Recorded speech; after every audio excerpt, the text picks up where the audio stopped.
hello everyone.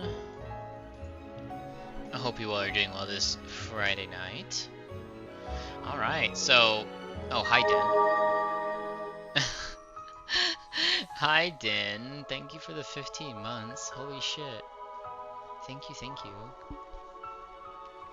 Alright, so we got a little something different.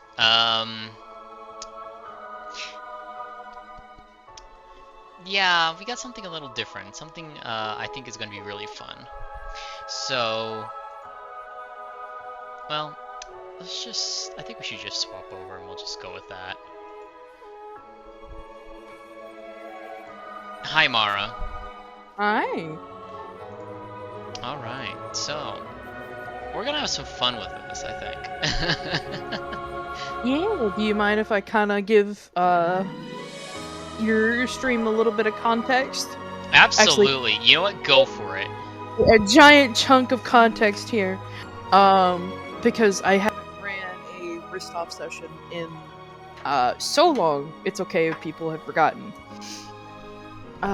So your stream started, everything's good to go? Yep. You're talking to them right now. Hello.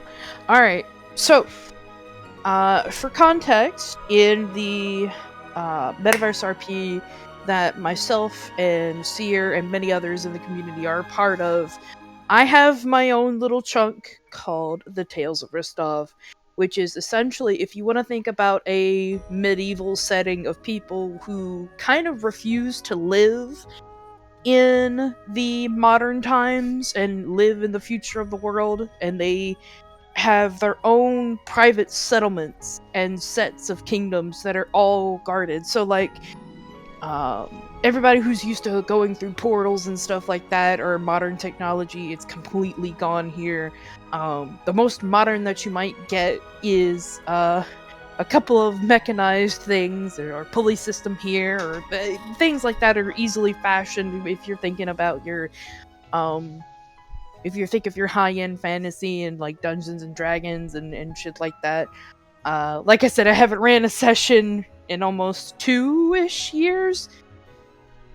So, Miss Seer here was interested in their character doing some traveling, but I have been physically kind of incapable of doing certain things, so we met in the middle ground to do a tabletop session for her character to explore a couple of things. This is also, I'm kind of using this as a document to say, hey, these kinds of things are actually canon, because so when we do finally get everything in VR and everything ran over, it's gonna be an interesting experience.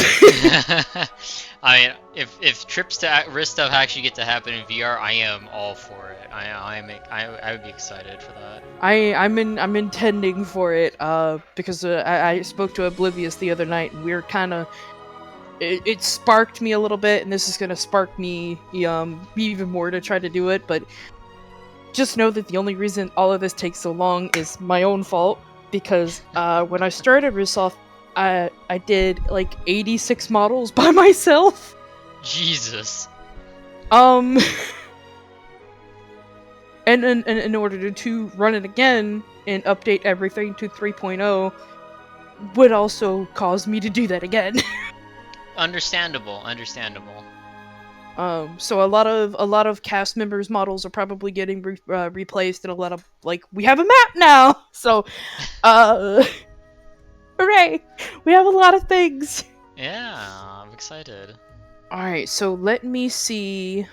I'm gonna look at your stream and have that open. Do you want me to share screen into the channel as well, or would that be easier for you, just in case if there's delay? Yes, that would be very much easy, so I can kind of, I've ran certain things on Roll20 before. Yes, okay. So this is what stream sees? Yeah. Alright. Stream has a bit, has the overlay stuff and all that going on. Go ahead and launch game for me. Alright. And I'm gonna ask, do you have... Okay, so you do have a profile picture. Yep. Make sure that you are muted. You're muted up, because you're gonna hear me pop off in Discord. Ba-ba-da-ba-ba. How long can you stay up today? Because for me, this is a Friday night, and I finally have nothing to do. And I I mean, slept. I can go for as long as my brain will let me. I will Okay. give fair warning. My brain may or may not start shutting down. Um, but I can go for quite a while tonight. I don't have a time limit. My time limit is Okay. my brain shutting off. Okay. So if you just start to feel any type of like fatigue or tiredness or what have you, um, hmm just let me know. Yeah, yeah, yeah. Let me Because see. these little sessions are meant for fun. They're not meant for, oh yes, let's exhaust the seer. No. Yeah, please no. Let me see. I want to change my icon.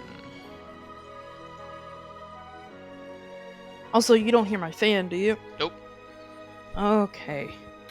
I also have noise suppression off, so that if I decide to make little sound effects on my table, that's something I kind of do. Uh, I don't remember how to change my profile icon. profile icon? I don't remember either, because right now. Let me pull up Roll20 on a different tab. I think it has to be outside of a game thing. That's alright. Yep, there it is. Okay. Let me just make this Uh, a little bit more fitting. yeah. So what I like to do is I like to zoom in and zoom out, because I have a very detailed set of maps that I paid for a long time ago, and boy Mm-hmm. howdy, I use them all the time.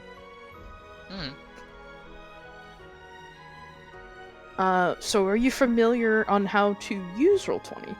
I have used Roll20 a few times. The last time I did it was for a one-shot with Emo Okay. 4+ months ago.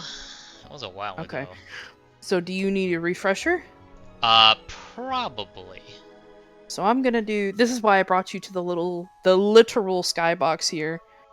This is not canon. We're basically just having a little moment here. Hi, my name is Rochelle. I am in the sky for some reason. Why are you flying, Rochelle? What the fuck? Don't worry about it. All right. So you can grab this little thing at the top. You should have complete control over your character. And if not, you can click on the icon, click on the gear, and it should say controlled by, and it should say your name and mine, just in case I have to pull you for whatever emergency DM reasons. Uh, I currently do not have access to move my token. You should. One I moment. do not. Controlled by Seer. Me, save settings. Try it again. There we go. Now I can move her. There you go. Simple drag and drop kind of deal. Yep. You can hold Alt to slide yourself like all places. Whoopie doo. I don't know if you see Rochelle going 200 miles an hour here. But yeah, you can drag her all over the place. If you want to tilt, you could use the thing at the very top. You could just rotate it side to side. If you want to do like a quick flip, so like say I want Rochelle to suddenly look the other way, I can right click my character, go to advance, and go to flip horizontal, go boom. Boom. So I could do little things like that. They're just fun things. I don't remember if Roll20 has things like speech bubbles, but we don't really need that because what I like to do to kind of say like is I like to click on my character and use the ping for Rochelle or just anything that I have Mm-hmm. naturally. It's green, so if I'm talking to you with a character, I'll simply ping them. Can you see the ping? Yep. Yeah. So I'm gonna get out of the sky for a second. And to transition you from place to place, I will just simply drag There we go. the banner around. Also, like if you want to make things larger or bigger, I'm gonna do this to you really quick, just to make a. There, they're pronounced Ariana? Aria. Aria? Okay. Mhm. So I can grab your cat corner here, and I can make Big Ari, and I can control Z as she just gets smaller again. Sometimes you'll find out the reason why I do that every once in a while. It's So I'm how a do comedic. you flip the tile? Right click on the tile, Uh-huh. advanced. I don't see an advanced option. No. Like on her face, right click. I am? Okay. You should be able to. Yeah, it's right click. Would you like to see what I see? I am right-clicking, and I see the 3 colors at the top, and the gear at the bottom, and the status button at the bottom. Okay. What happens when you double click? Nothing. Same Ah, thing. okay. And you have control? Hmm. This is weird. You were able to do it earlier, weren't you? No. Oh, okay. Well, orc in the sky again. Alright. So, let me look at you really quickly.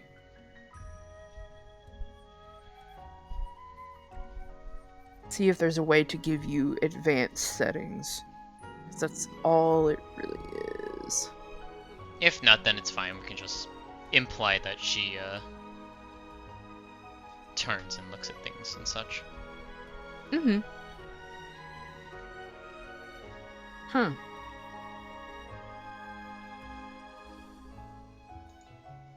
We're also gonna give you a little nameplate. There you go. Goodbye, my friend. Understood, tracking. Now, I'm going to give you our first little music bit of the evening, and then we can get started if you're ready, Miss Ma'am. I am ready. I don't like adding music to the Roll20 itself because it, if I'm not mistaken, it takes up room, and I believe in. Oh, I already sent it to you. Yep, I have it. Yep. I'm ready Okay. to start it when ready. All right. So when I say play, we're gonna 3, 2, 1, play. Should be pretty safe. You want me to go ahead and loop it, or? Yeah, go ahead and loop it just in case it Alright. takes a little while. All right. You said Miss Aria, right? Mm-hmm. Okay. Miss Aria, after many conversations, I'm assuming through people through in and out your travels, you finally found your way to gaining a map due to a very funny little half orc who was able to give you everything that you needed to know within reason. Uh, and you're exploring the skies. Is there anything of like particular note that you might want to say to yourself or think to yourself? You just kind of do that. She would probably just be... She'd be thinking about, primarily what's she might be looking forward to. She's excited. Um, whether or not she's voicing anything aloud, not necessarily. She's focusing primarily on getting towards her destination first. Okay. So the cold air kind of brushes over her feathers and her back, and it's almost seeming different and peaceful compared to the hustle and bustle of Zephyra City, and other places. I'm unsure if she's been to any kind of locations like this, but it almost feels serene, and a sense of like relaxation can kind of feel over. Um, is she focusing forward?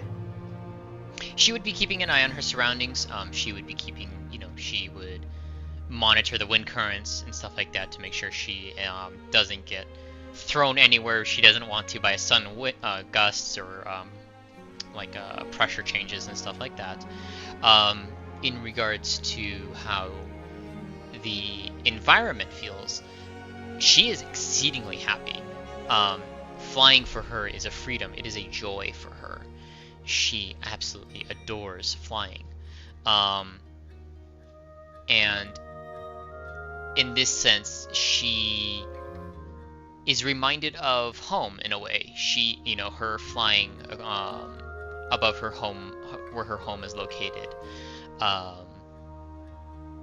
There is a peace, but a wonderful joy that fills her heart as she is flying. Very good. So, I had mentioned this kind of briefly before, and you had given me plenty of notes on your character to at least work off of. Anything that is magical in her possession at this moment as she's flying, maybe might feel just the slightest little tingle if there's any type of mana that flows throughout her. I think you had mentioned that she doesn't, but just for the sake of clarity, anybody who enters through that portal to come in through to Ristov or comes into any of the regions is going to feel magic enriched. So if she has, like, say, like a necklace or a trinket, just might be the slightest little, not anything to be alarming, but just a tingle, or maybe if it has a sound or a ping. In the case for her, it might just shake a little. Yeah, absolutely. So her necklace is a mana crystal that was gifted to her by her big sister. It is a crystal that currently holds an immense amount of mana to begin with. It has basically been stockpiling mana ever since it had been given to her. So well over like 15 plus years worth of mana stored in there. And additionally, she is also carrying a small pouch. She has about a half dozen to a dozen or so assortments of crystals and trinkets and stuff like that in her pouch. About maybe 3/4 of which are actually mana crystals.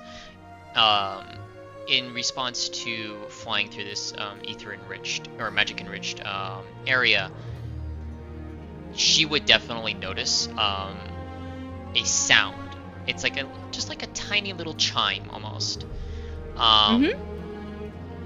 And whether or not she might pause, but she would hear the sound and not necessarily think much on it as she is concentrating on flying.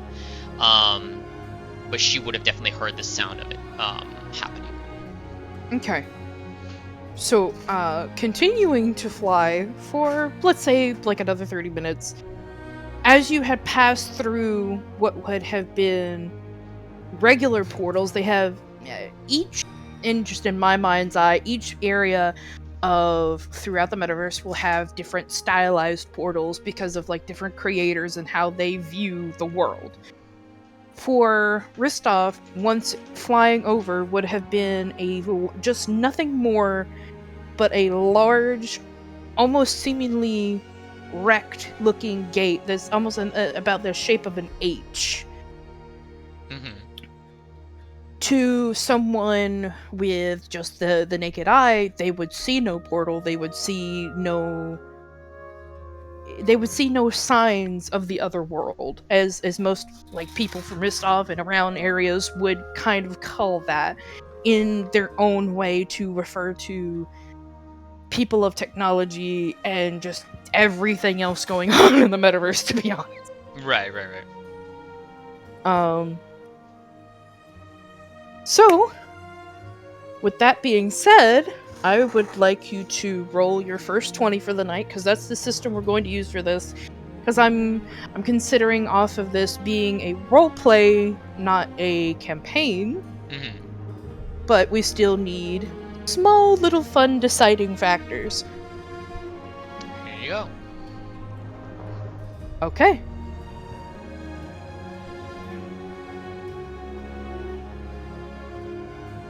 Let's see here. I'm going to roll physical, because that makes me happy. I can also roll physical d20s, but I don't Hey, think if you're you want me more than to. welcome to. Okay. Hey, that's fine. I don't care.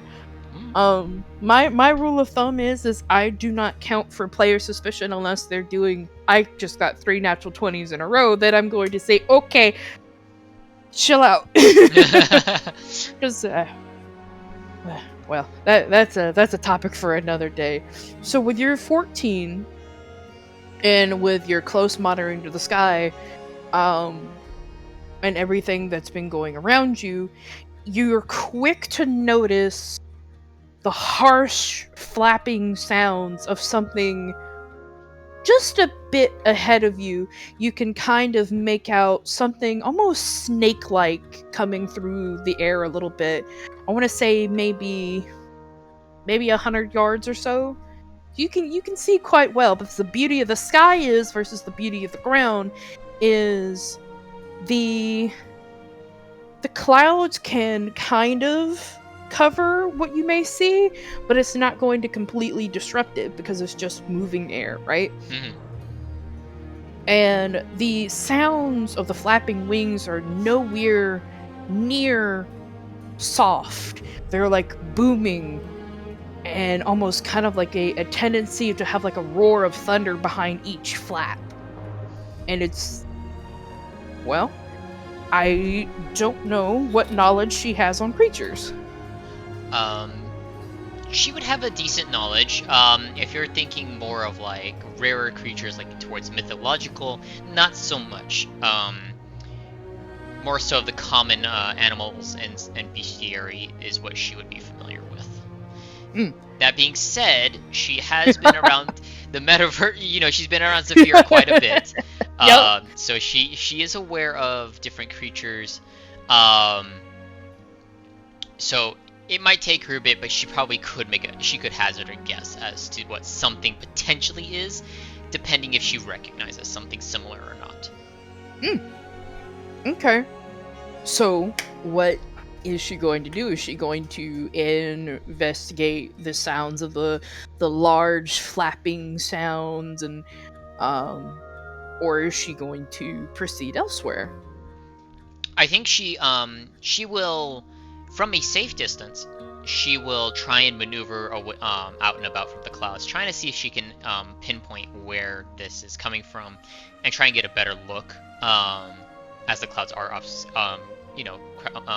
covering her vision a bit, right? Mm-hmm. But she is going to play this one safe. Usually for her, she would have been told, like, growing up, loud things are not necessarily safe things. So she is definitely going to be playing this safe. She is going to be staying back and Okay. out of. So you're staying back. Mm-hmm. Okay. But she's going to maneuver to try and see if she can actually see what it is. Okay. So we're going to investigate. All right. Investigate at a distance. So give me one moment to make sure to note that is what your character's doing. And I would recommend, whenever I transition you to the next page, to zoom out to about 63%. Mm-hmm. And here we go.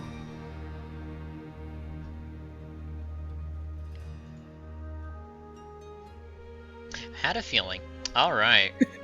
I had a feeling. All right. All right. If this was my other character, I would be so happy right now.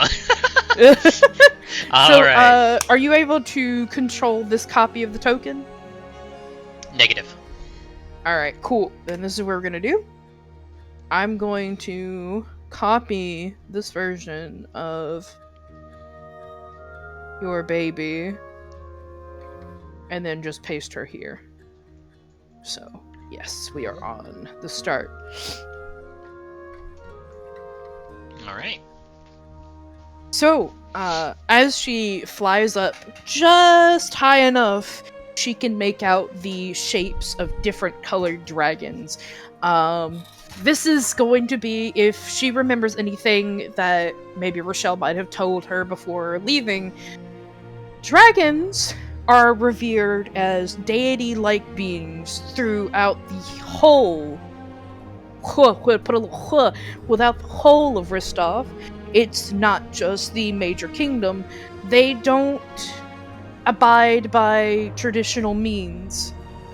They are not, maybe not like the ones that she sees in Saphira or any other land. They are whole to true by the legend dragons. They are fully scaled of various different colors, shapes, and sizes. About maybe 5 or 6, even like a couple more, are in the distance now, like even throughout what you can see. And just off in the distance, the only other humanoid in the sky is one person. You would have to potentially get a little closer to see who this person is. Not much else is up here, but this is where the loud sounds of flapping, oddly enough, no roaring or screeching or any sounds of aggression, just quickly flying dragons. Okay. She is going to be in awe. She will be surprised. This is definitely something that she would not. While Rochelle had told her of the stories of the land and stuff like that, this is something she clearly did not expect to see. Right off the bat, essentially. She will maintain a safe distance because she is cautious. She doesn't know whether or not they are friendly or not. She whether or not she sees she would probably like you said. I think she could make out the figure in the far side, but she as a baseline, she is going to be very cautious because she doesn't know if they are friend or foe. And one little harpy against 4+ giant dragons, that's not going to end well. So she is going to stay back. She is going to look upon them in awe. Basically, she is amazed at what she sees. Okay. Before going to potentially anything else, I'm going to roll. I am going to roll 4 dice for you. Okay.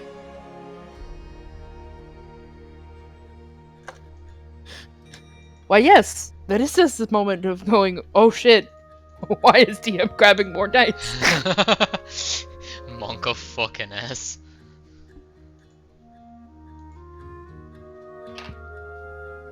I don't know if you heard that or not. I heard the clatter. Okay. Alright, good. We're starting off right. That's concerning to me. No, we're starting off right. Okay. So, being wise to take precaution leaves you with the most correct decision. However, the woman slowly takes it back, but she doesn't seem to see you at all. Like, she turns her head back, also taking her own precaution, but does not see anything else but what's in front of her. So after a split second, you can notice her take heavy-ended boots and just kind of horse kick into the dragon, almost like spurs to boots. The wha! And then before she could even make out anything else, the two at the front have zipped away. Understood. Followed by the other two shortly after.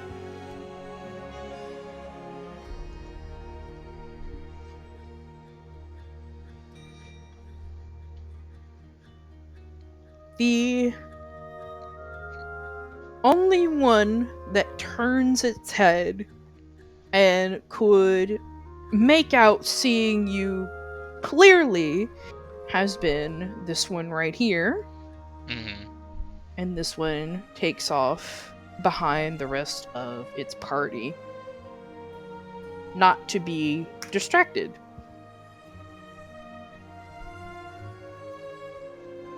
Are you making any type of move? Do you have anything that you would like to do? Is it actively looking back behind it currently? Yeah, it's basically looking at her, not in sense of aggression. It doesn't seem to show signs of territorial. It is just saying, I know that you are here in these skies. I know that you are present.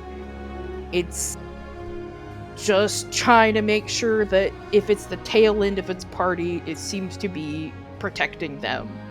Okay.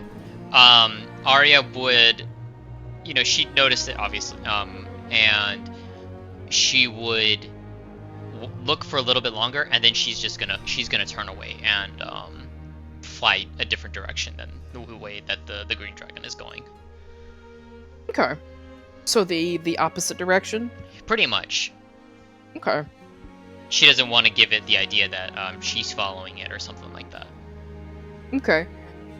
It stays in a hovered position for a moment, thinking about turning around to potentially either come to you or not for a moment, but then it decides, I've been disconnected from my party too long, and it just kind of finally takes its leave with a few more just absolute thunderous claps of its wings and just zoom, zips off like a fucking jet. Alrighty.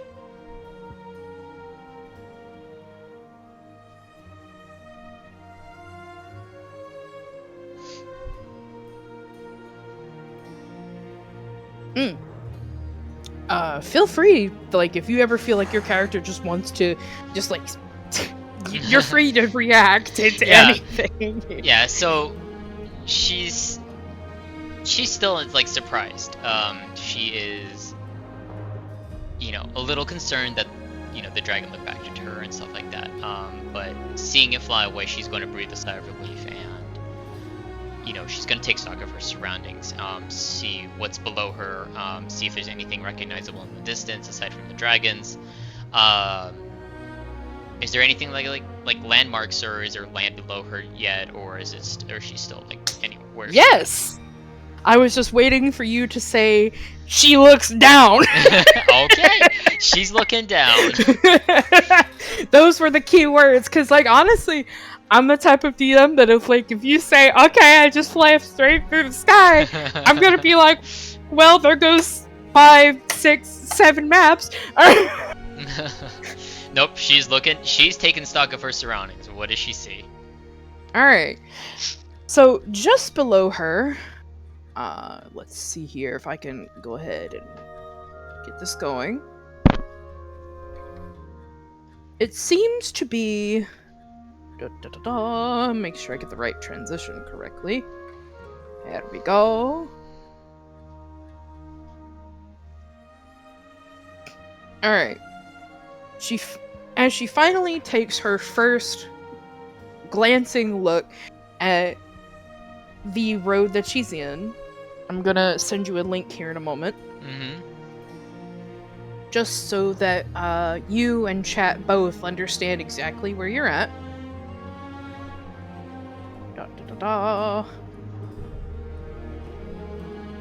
This image may take a while to load. Okay.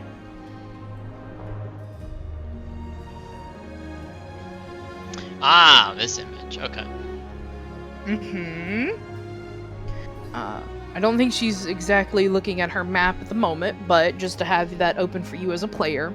Yeah, I gotta show stream. Would at least kind of keep it in your mind that you have just exited out of the northern warp gate, and you've been flying for a couple of moments between the nestled peaks that go towards the mountainous area. Rochelle did warn you that there are mischievous goblins around, but as for the sight below, it is absolutely gorgeous to look at. What starts as emerald green grass and beautiful flowers that kind of pop up here and there, almost unnaturally, will paint in almost like if somebody spilled watercolor onto a canvas, will start to turn into its soft grays to white powder. Being at the bird's eye view, you can also kind of make out in the distance of mountains, but they're going to be quite a bit of a ways to travel before you get where you need to be. Okay. How What else does she see, like towards like the plains and all that? plains? What do you mean? Or like towards the green, like on the map, like towards the south side, basically. Like what does she see anything like on the south ends of the Aria region, or no, not yet? It's mostly going to be kind of grass and trees at the moment because you can't make out quite yet of a kingdom, because a lot of trees are going to kind of like cloud out of everything. Besides, in this case, she has directed you to head north. If that is where you are going to see a lot of a character that Oblivious plays called Sakoto's, like her origin areas and things like that. From where you're at, you're going to head towards the mountains. Okay. Yeah. Seeing the mountains and remembering what both Rochelle and Sakota had told her. Yeah, she's going to wheel her way, and she's going to turn and go north. She's going to start looking for, seeing if she can find that that village or that she was informed about and stuff like that. Okay. So, I'm going to ask you to roll another 20. Okay. 10. It's a 10. Alrighty, so I'm going to bring your vision right here.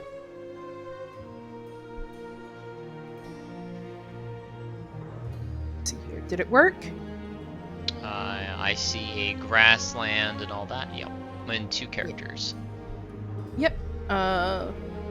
Is your... Okay.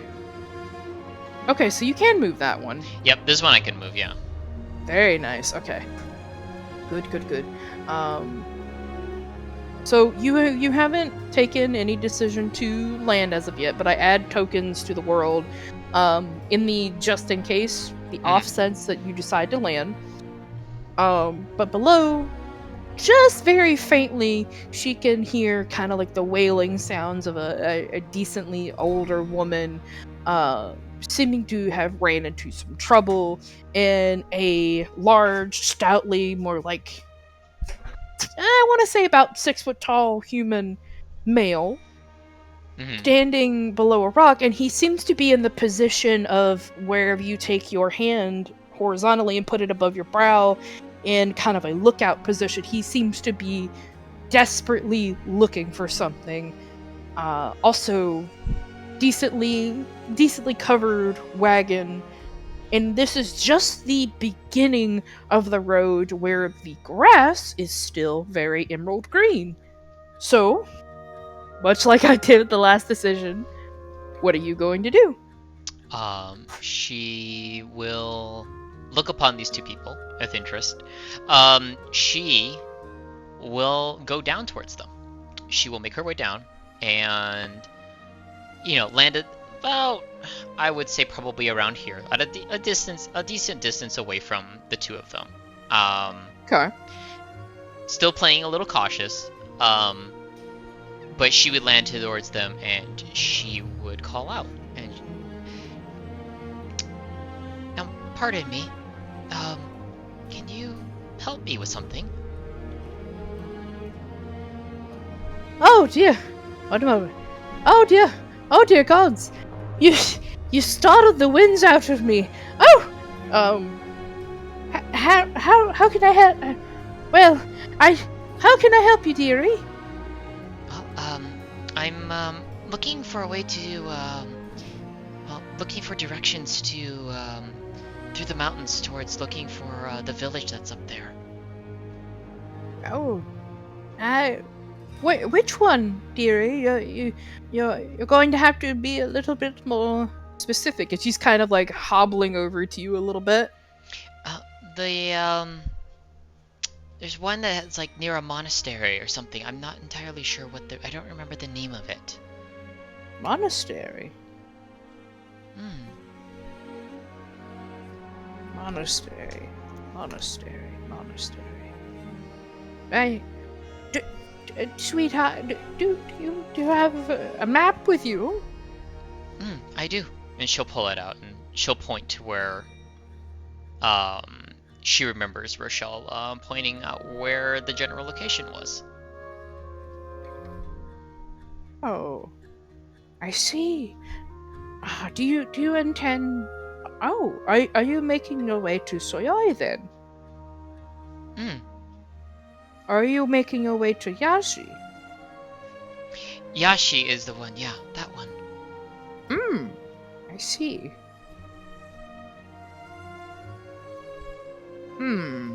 Well, incidentally, that's kind of where we're headed. We're trying to get back home. My companion here and I have gathered up plenty of supplies to bring back home. However, well, there's been a bit of trouble. Oh? What do you mean? What kind of trouble? Well, come here, Jonathan. Yes, Mom. And he'll kind of slink his way over and kind of take like a bit of a prouded poise. He seems like he's trying to do his best, but things have maybe not gone his way. Explain to this nice young lady what we just had to deal with. Oh. Hello. Hello.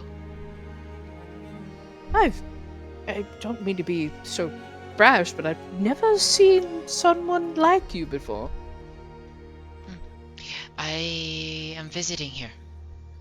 A friend of mine told me about this place, and I wanted to come visit and see it for myself. I love to explore. All right. He'll kind of look puzzled for a moment, and like you can kind of see it in his eyes that he desperately wants to ask what she is, and then he'll kind of snap back into decisions for a second. Right. So this entire road for a couple of months has been riddled with these nasty, insensitive green little fox. And they decided to take it upon themselves to, well, hurt my dear grandmother. And on top of that, make way with something that we needed to bring back to the same village. Oh. I remember hearing about them being... my friend told me about them being troublemakers, but I didn't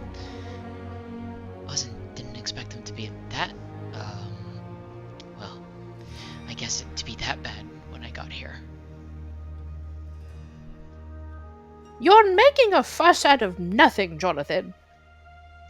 Am I? Azzy, the tiny little bastard pulled a dagger on you, and he stabbed you in your hand. If that's not troublesome, I don't know what is. Making a fuss out of nothing. Besides, well, we do need to find what we need to find anyway. Oh, where are my manners? I am Gita. This is Jonathan. It is a pleasure to meet you both. My name is Aria. No, Aria.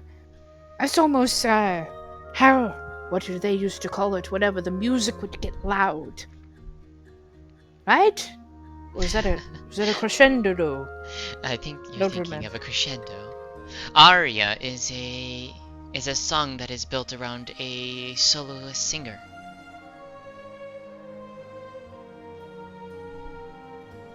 It's been a while since I've been able to enjoy anything of the theatrical matters.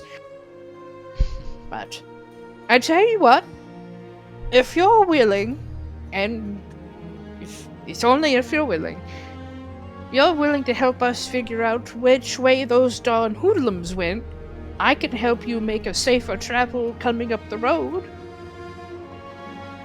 Well, It's a bit well, as safe as we can get. We also don't know where our horse went, and you can take to the skies as to where we cannot, but I would be happy to compensate you for your time. I would be happy to help. See, there are good people in this world. I wasn't suggesting not. It's just sometimes you have to be careful. And look at where it's got us. Yeah, give me your hand. So he's going to bandage her up for a moment and kind of help her out for a second. And it's not too bad. It's kind of like a little nick between your thumb and your index finger. And this is the tiniest little goblin stab. If you could, I can see that. Okay, she will watch them for a moment, and then she is going to jump, and then she's going to launch herself into the air, and she's going to see if she can find where their horse went, and see if there's anything of like the goblins lying around nearby, if she can notice anything. Okay.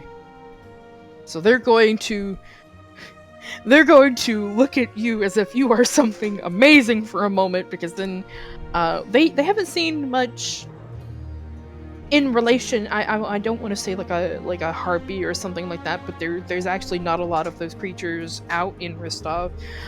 So to them, you are a anomaly, and you just zoom with the quickest flash of blue just into the skies, beautifully so. So they're just looking up at you like, oh.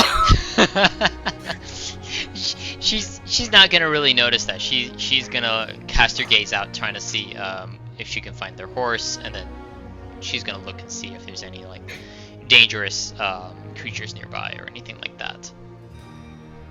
All right, give me 1 second.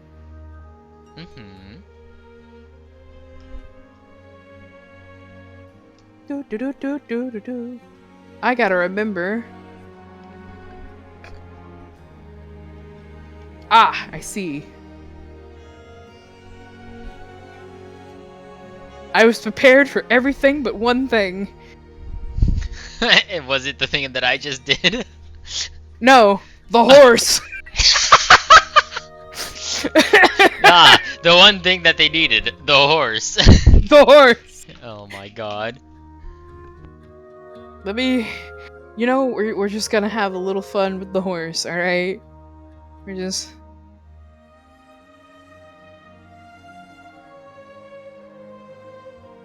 If I could get it to drag in, that would be great. And then we're gonna do a little magic here. We're gonna make a little bit of movie magic. Uh-huh. Alright. There we go. I'm happy with myself. I don't know what you're talking about. Oh, okay. I'm ready to see this. Alright.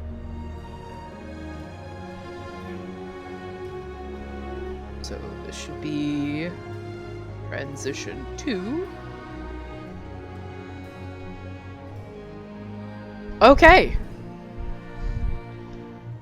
I see. Okay.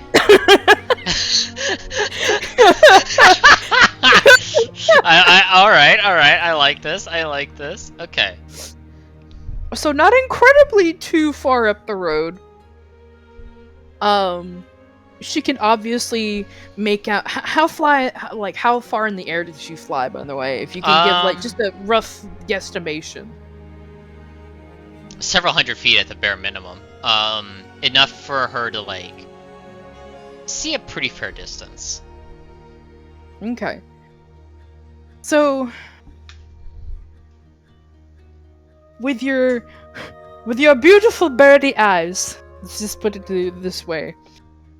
You indeed have found the hoodlums, and you can kind of make out them chanting something. You can't hear full words, but you can hear them just saying something along the lines of "Anga banga, anga boys, big, big." So they seem to be gleefully doing little tap dances around this chest, but two of them, like this one and this one perhaps, seem to can't figure out how to get it open. They're kind of prodding their pointed little fingers into the lock and scraping at the sides a little bit, while the other two are just delighted. I'm talking, they're just absolutely happy that they just, this was their win for the day, Mm-hmm. They're just celebrating. They're just celebrating their hearts out, essentially. Mm-hmm. This one here, if I can get it to ping correctly, seems to be kind of out on the look for a minute, and he's keeping guard, and this one's on a bit of a large-ended stone. So they seem to be alert, but not intensely so. Meanwhile, in the most comedic of ways, she can make out the traveler's horse running in circles, trying to desperately buck off a goblin who managed to steal it in the first place. I see. Okay. He's holding on for dear life. The horse seems untouched, but its legs kind of seem like scuffed. Mm-hmm. But you can hear, "Oh, oh, whoa, whoa, whoa, holy crap, whoa." Okay. The more distant side of things might be a little bit more interesting.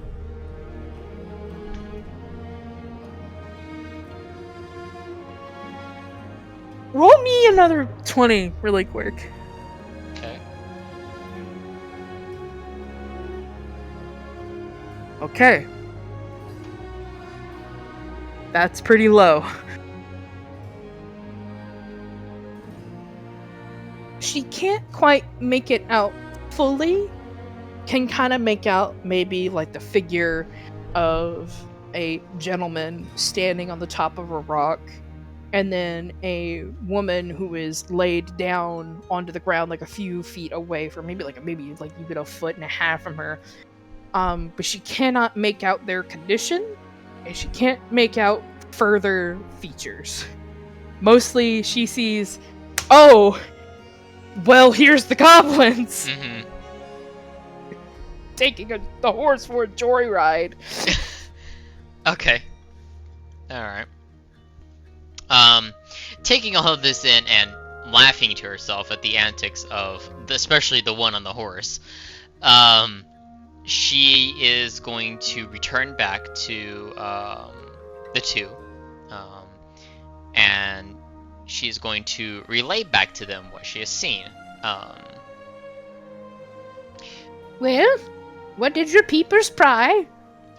Well, I found them, just up ahead. A small group of the little goblins, I believe they are. About maybe 6 or 8 of them, give or take. One of them's somehow managed to get on top of your horse and is trying to hold on for dear life. The others are 4 of them are dancing around a chest or something at what it looked like, and 2 others are looking, trying to keep an eye out on things. And then I noticed that there were two other figures up a little bit further distance away, overlooking them. I'm not entirely sure what they look like, other than they're just humanoid shaped. But I don't know what else. I don't really know who or what they are, but I did find at least that. Well, I appreciate it. I don't know exactly what we're going to do about this situation. I don't suppose you know how to put up your nukes, do you? No. No. I generally avoid fighting if I can help it. I'm not very good at that. Oh, that's all right. Well, what we can do, Jonathan, it's time for you to become a man. She's gonna quickly turn back to her grandson for a second. He goes, What do you mean? I already am a full-grown man." "No, that's not what I meant. What I mean is, we need to form up a party. We need to form a team, to form a line."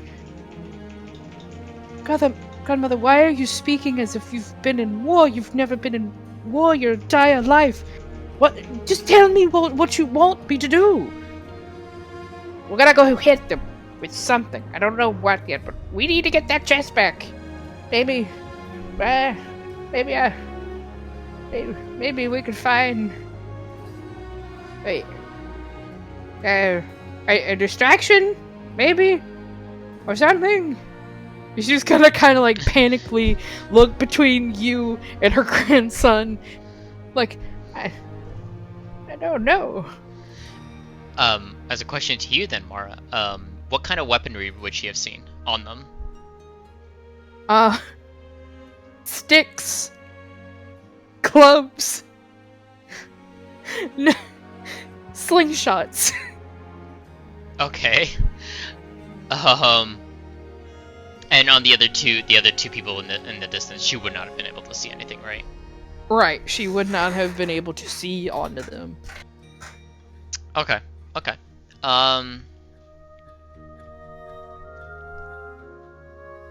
She'll think for several long moments, trying to weigh options as best as she can. Finally, she'll go, "Well, I can try and distract them for a little bit. I can try and see if that might help give you an advantage." Hey, what did you say? You're gonna help us more? I can try causing a distraction for you, so your grandson can get in, hopefully have an upper hand.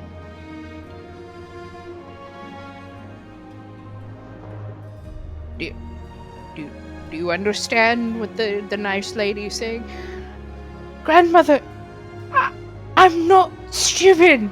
I just don't know what these tiny little cretins are capable of. We're going with the plan.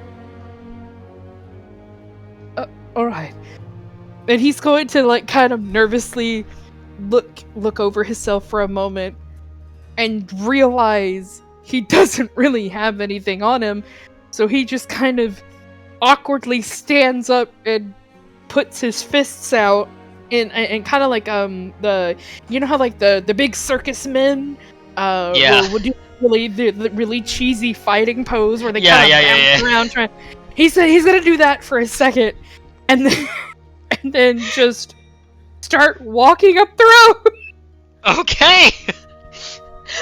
Because they don't have a horse. Alright, Aria's gonna take back to the skies again.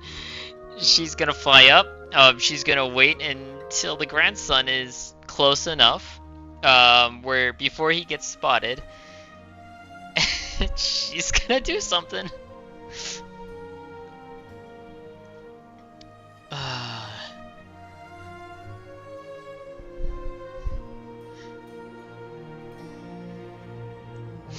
So far, so good, right? Yeah, so far, so good. Her biggest worry right now is the two that she saw that she doesn't know who they are. That's her biggest worry right now. I mean, as she should. Yeah. So, the plan of what she's gonna do, she's going to attempt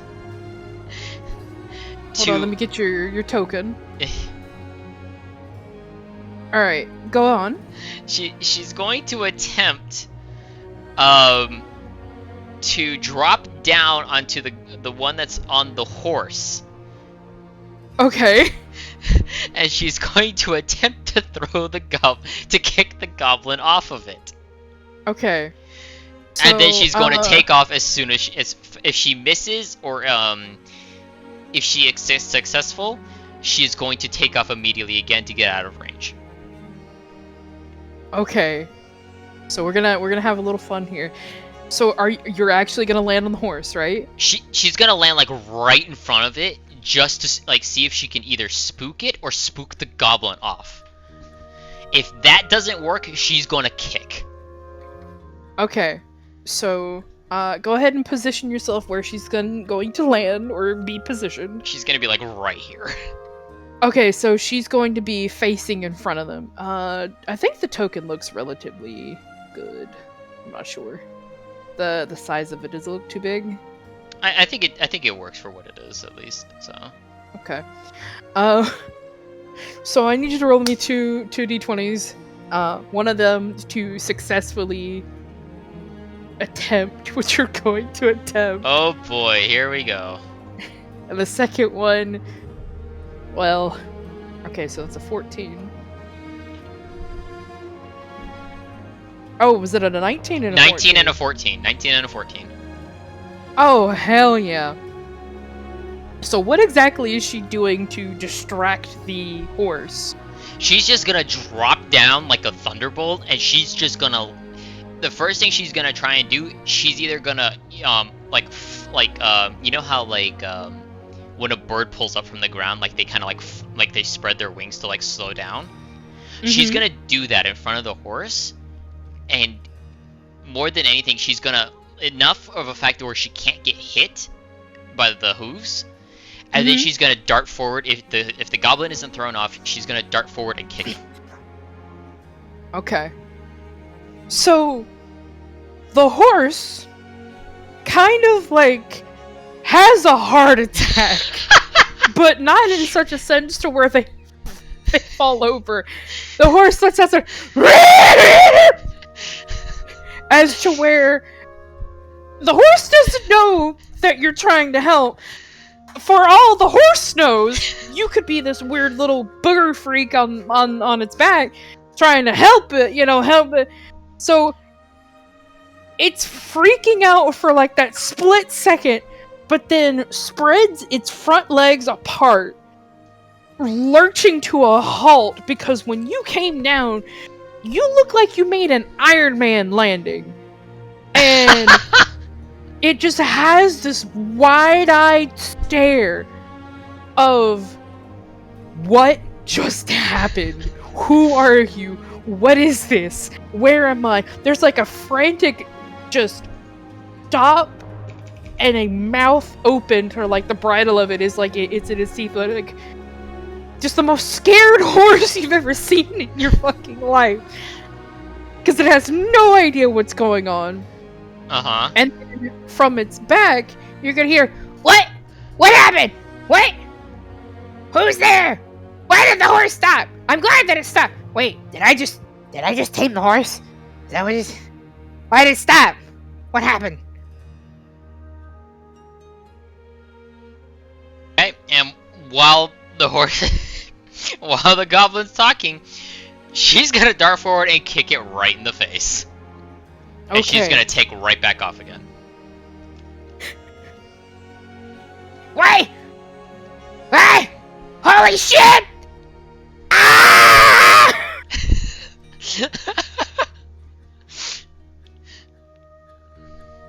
So, like a sack of potatoes being freshly chopped from, I don't know, horse height, it's going to land onto the ground, prone, staring at the sky, again in the sense of, hey, what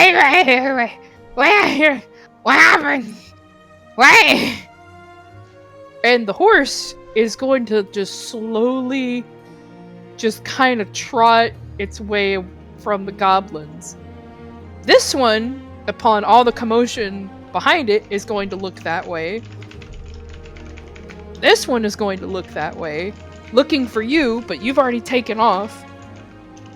So, what they just see is like a sudden kind of gust of air and like grass movement. As you kind of, I'm gonna move your token over here to like the corner for a minute. So if you want to be in position, say like skywards again. Yeah, she's gonna be back up in the air. So yeah, so this all happened within like a few seconds.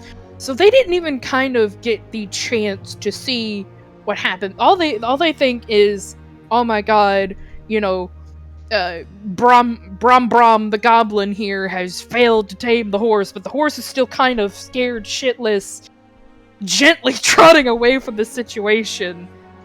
And these two have kind of came up to the scene. They haven't quite made it fully yet. And the goblins haven't noticed them yet. Okay. Hey, what you do to horse? You can't even do simple task. Wait, this is problem. We need the horse. We need the horse to get to Uklak. Me so fucking sorry. I got attacked by something. Blue. I don't know. I saw blue, and then I saw God. What? What do you mean you saw blue? The sky's blue, you idiot! Wait!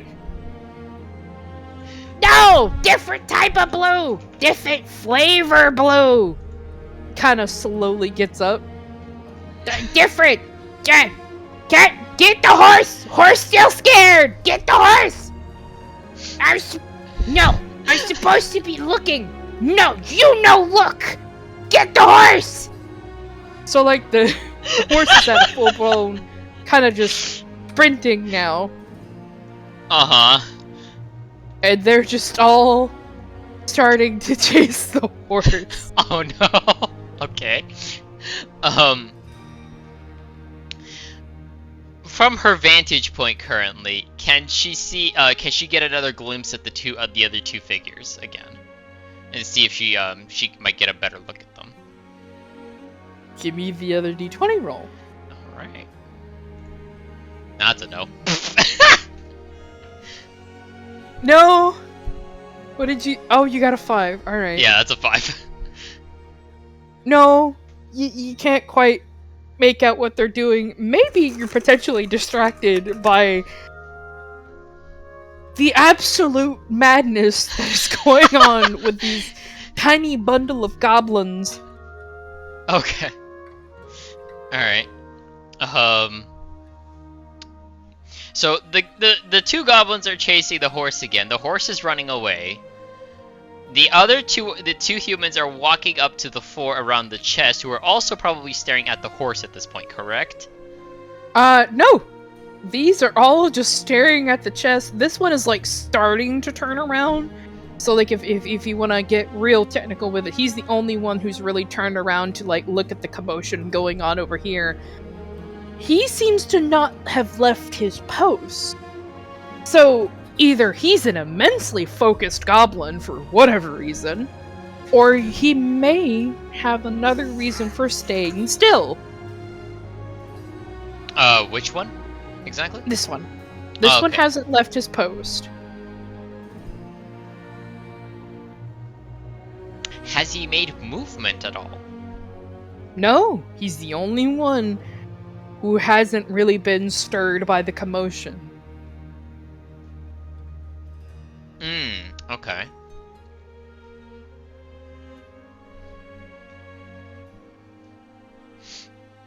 What do you want to do now? Let's see. she is gonna go and drop down once again, and she's going to attempt to hit this one.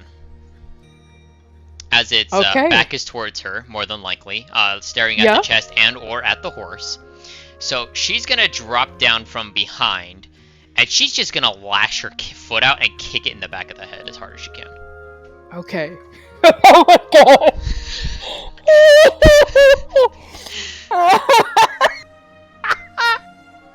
I tell you what. I tell you what. Yeah. Give me the other 20, and then I'm Okay. going to roll against it, and we're going to have a good time. Oh boy. All right. So I have to get higher than a 9. Oh, This is okay. why this is why like I prefer physical rolling, because to me You want me to roll it? I'll roll my actual d20. I have a thing for we it. could do that. I if will we're, get. Okay, like- let me get my. Yeah, because the rolling for this is like sometimes it's Alright. really good and All right. All right. sometimes it's not. All right. I've got my d20. I've got my little box. You ready? Yeah, give us a reroll here. That's a 7. That's even worse. It's a 7. It's even worse. Oh no. Okay. Okay. Well, there's my first natural 1 of the night. Okay. I was just thinking, the only way this would work is if she gets a nat 1. Yeah. So your kick in your mind, like in sorry, name pronunciation one more time. Aria. Aria. Okay, that's how I'm gonna have to remember it. I'm gonna call her Ari for short. That's fine. So Ari, in your mind, you're thinking, "Oh God, this is gonna be the best kick of my life. I'm gonna just decimate." In reality, I'm not imagining her with a lot of strength behind this kick, just absolutely confidently doing it, right? But just Yeah. smacks the back of his head. Anybody else watching the situation would know that that was not like a barbarian kick. That was kind of like that was a little something. Yeah. But in the Okay. case of everything, he's going to take a nosedive face first into the trunk, into their chest, Uh-huh. just faced forward into it, Mm-hmm. and you're gonna hear go.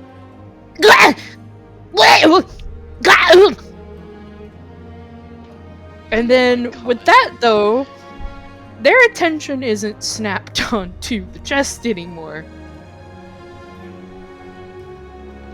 Oh my god. Okay. So, as I said, upon landing the kick, she's gonna dart back upwards again. Okay.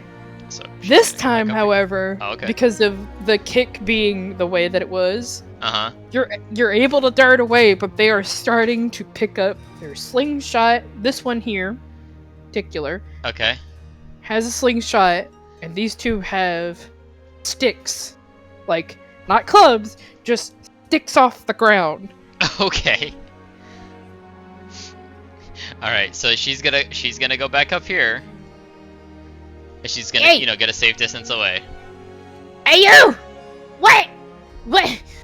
Bird! What? Why did you kick? Why did you kick Groog? Groog? Groog, are you dead? No! Groog not dead! Groog just... Ow! It... Wait... What we do? What do you mean what we do? We hit! We hit now! This is Bunga Boy treasure. We no share. But do we flee? Do we flee? No, we don't flee. We fight. And at this point, to help out the situation a little bit, comes. I think I named him Jonathan. You did, yes, you did. Jonathan and Gita. I'm gonna give them name tags really quickly. Let's do that. Yeah, do that just to keep it. Yeah.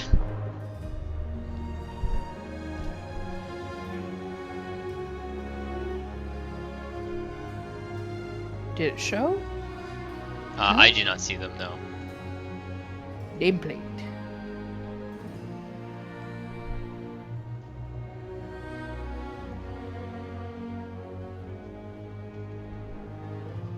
There we go.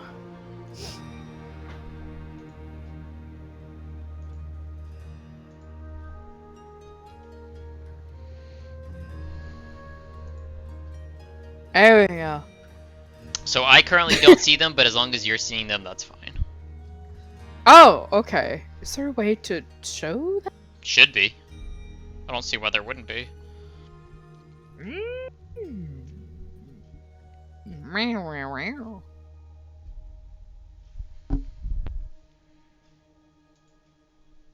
Did it do it that time? No. Poo. That's fine. If anything, I can just always be like, oh, what's this guy's name again? And you know, that type of thing. So it's fine. As long as you see the names and you can remember them, that's the main thing. So Jonathan, at this point, because you've done a successful distraction, I'm going to roll for him, and I'm going to roll for the goblin, and you at this point, because you're taking the distance approach, get to watch this young man, maybe like 21, throw a punch at a goblin with a stick. Okay.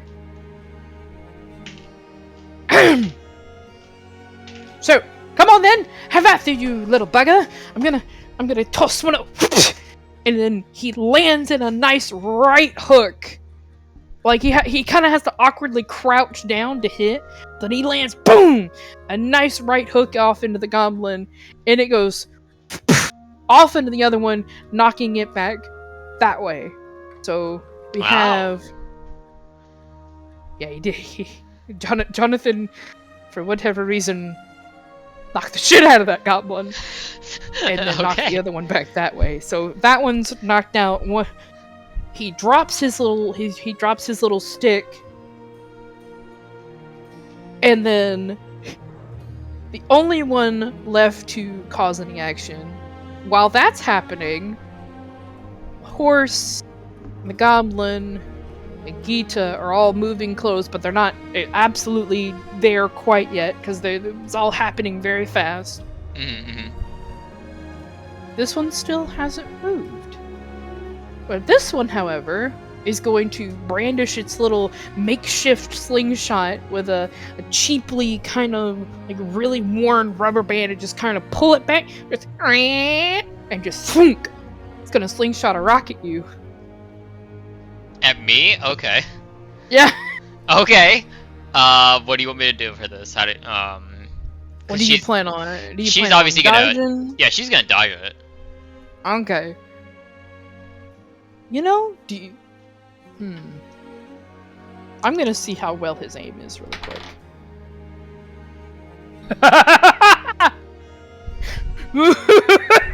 Uh-oh. With an astounding 17, he flings that rock, and that's your number to beat. Oh, motherfuck. Alright. I'm definitely not. I'm getting hit with it. A 3. A 3? Yeah. It doesn't hurt too bad. It is just a rock.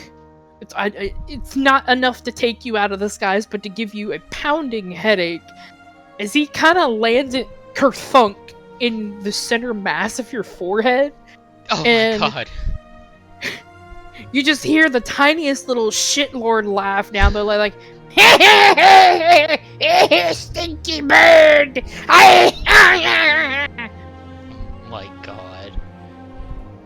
Okay. Alright. She is not gonna be happy, obviously.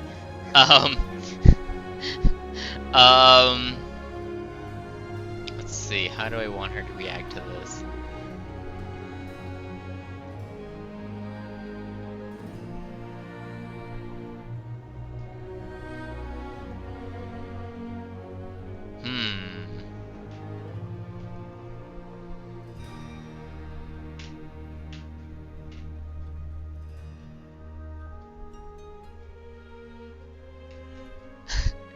Are they wearing any helmets or anything of the sort?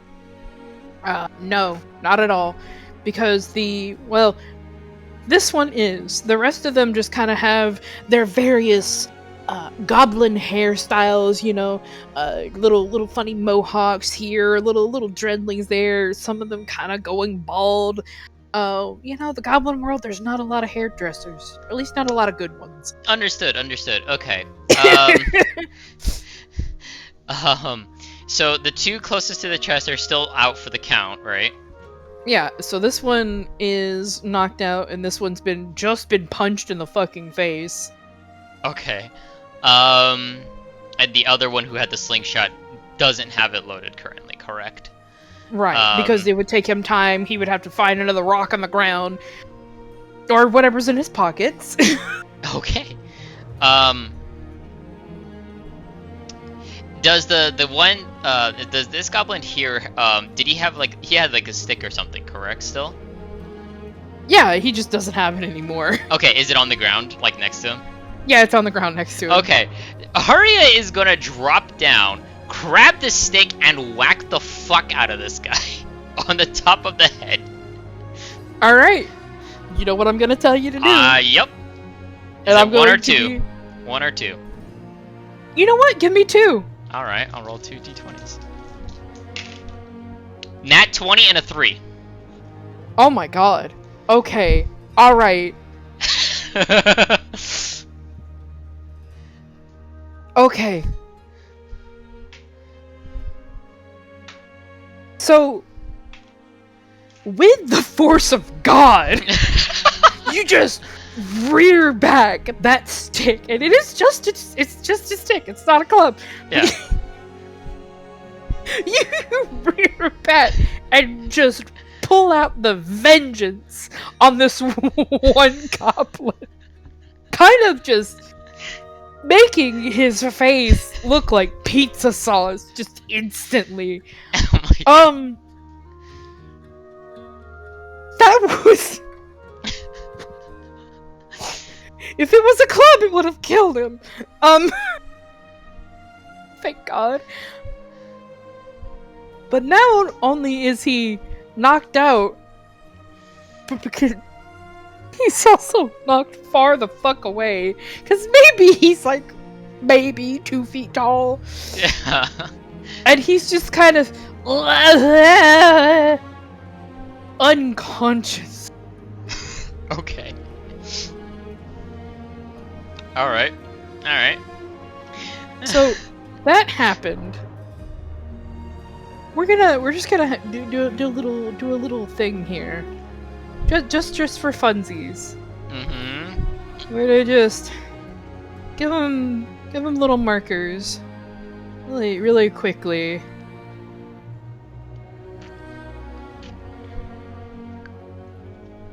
I think I did the chest on accident, but whatever, you got it. Yeah, you did. You marked the chest. That's fine. So, while you're having a grand time sending that goblin to his moneymaker, Jonathan has leapt here and is in position to hit the other one. He's going to rear his fist back now. Come on, Jonathan. No, Jonathan! No! God damn it. In the most clumsy manner that you can think of, I'm talking cartoonish, he lifts his foot to try to kick the goblin because he's like, okay, maybe this adventuring thing isn't so bad. Like, if she can hit, she can hit that hard. Clearly, Jonathan, can do the same, right? But with my 3, I see. He kind of just goes to kick. Oh, God damn it, Jonathan. Alright. He goes to kick, and for some reason, this goblin is just not the one today. Today is not the day, and he is not the one. Grabs the foot mid-kick and kind of redirects it with the motion heading kind of like the right direction. Mm-hmm. Completely just disregarding any confidence that Jonathan had 4 seconds ago. Meanwhile, this guy's kind of like trying to help. This guy's still chasing after the horse. At this point, Gita is reunited with Thunder, the big-ass Clydesdale, and she's trying to, like, calm it down. Like, shush, sweetie, it's good, it's fine. We're getting help, it's fine. And the goblin is making the mistake that most people do whenever they first encounter a horse. Is going right behind it. I can see exactly where this is going. Please. Do it. With a nice thunk, it is back-kicked from a horse hoof into the abdomen, right back into the dirt. So none of them have died. They've just been... Wait, what did I do? I think you pulled something, because you changed the screen. I made it green! Ah, wonderful. How come I can't look at the tokens anymore? Hello? Why can't I control my things? Did you change the layer on accident? No?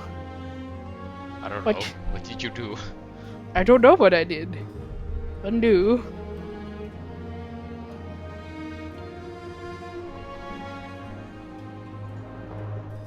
Okay, I can control things again. Thank the Lord. So at the top of everything, he really hasn't moved from his post, minus getting just more on the rock, but he's seeming to like not really pay attention to everything. Like his comrades are getting slaughtered left and right and just clobbered and humiliated. And he's not giving them any attention or time of day. So what is your move at this point? You are valiantly helping these people get whatever's in this chest back, and to get their horse back. So what is she doing now? She is cautiously gonna take she's gonna like look around and seeing like the status of like what's still going on, because I think there's still two up and about, correct? Yeah, there's one of them who is trying to join in with the it's this one here. Mm-hmm. He's trying to join to help Jonathan. The one that you had taken out earlier with a slingshot, that one's down. So this one here is our problematic one, who is just matrixing Jonathan right now. And he's trying to get in close. So as for people who are upright and ready to battle, there are only 2 goblins on the field. Okay, and then obviously the one off to the side is still not moving, which she believes at this point there is something definitely suspicious about it. But right now she's not going to. She's gonna keep a wary eye on it, but she's gonna try and she's gonna make her way over here, and she's gonna whack this guy with the stick next. Okay, give me the 2. All right. That is a 19 and an 11. Okay. Similar to the 19 you got earlier, for whatever reason, I guess Ari's just feeling like, yeah, she's running off adrenaline. She's running off adrenaline. Has this stick and just wha-bam! Just knocks this goblin clean.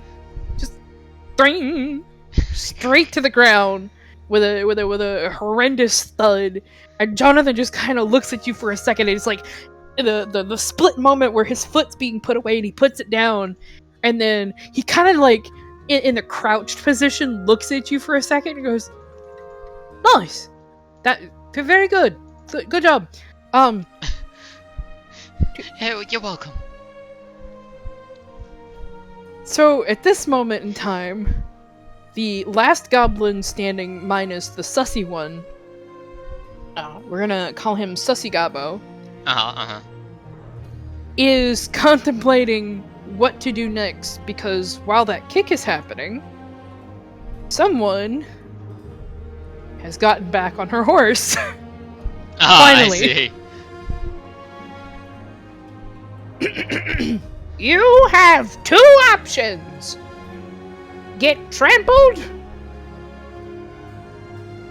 or get trampled.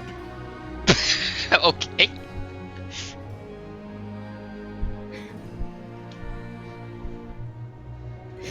no, no reaction to that. I see. Hold on. Can I roll for the goblin here? Yeah. Okay, I'm just gonna roll for the goblin here. Just. In this instance, I'll let you do it. The goblin gets a 19. He's just gonna look at that and he's just like, and he's just gonna book it. He's gonna attempt to run. Alright. I'm not gonna let you control any other NPCs from this point out, but for that one, just to kind of like in the combatness of this, of little what there is. No. That was the only reason I was just like, can I just do something stupid with this? If it was low, I was gonna actually have him charge the fucking course. Wait. Sticking back. There we go. So. Actually, this is a reference to Saya for a second, so I'm just gonna do this really quick. Ah! Oh my god! The horse! No! No trample! No! Flee! My god. So that one runs for its life. The others are just kind of knocked out. There's a moment of just absolute peace for a second. Minus the threatening aura of the horse on the Clydesdale. Right.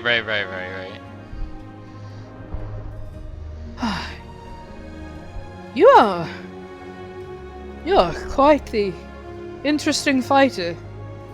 Why did you learn to kick like that?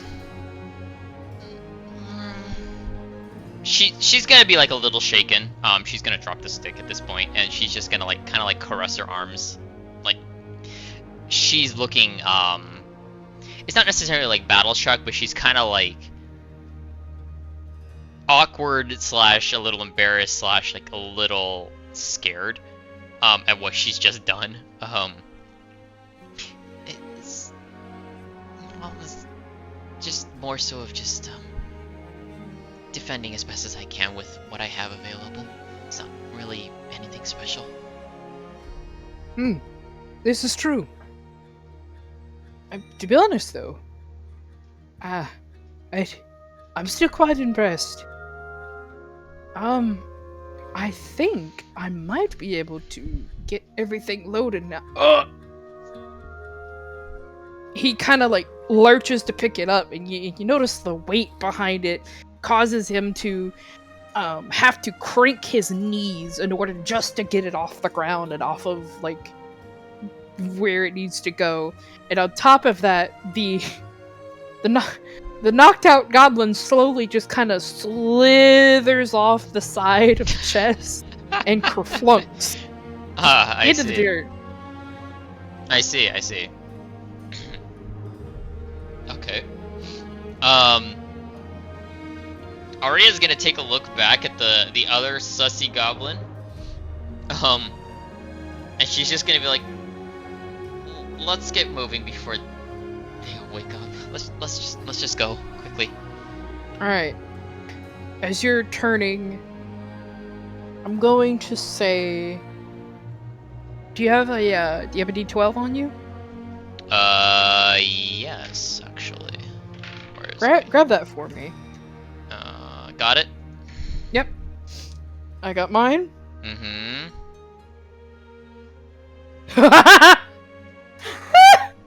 Uh-oh. Yeah? Why is this the thing I get the natural 20 on? Oh, wait, no, that's a D12. Wait, that's the wrong one. Hold on, let me roll. There we go. That's better. That's a 3. That's a 9. Okay. He hasn't moved. Okay. Alright. Right.